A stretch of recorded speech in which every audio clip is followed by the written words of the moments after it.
The Hennepin County Sheriff's Office is opening its doors to the public once again. Come check out our live demonstrations with our canines, the Emergency Services Unit, and our dive team.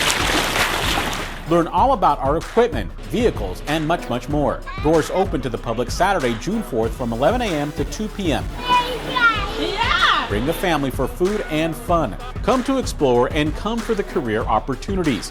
If you've ever thought of joining one of the biggest and best law enforcement agencies in Minnesota, now is your chance. Get a look behind the crime scene tape. Learn about all the great career paths offered at the Hennepin County Sheriff's Office and apply for jobs on site, such as detention deputy and 911 dispatcher. It's all happening on Saturday, June 4th at our Enforcement Services Division at 9401 83rd Avenue North in Brooklyn Park from 11 to 2.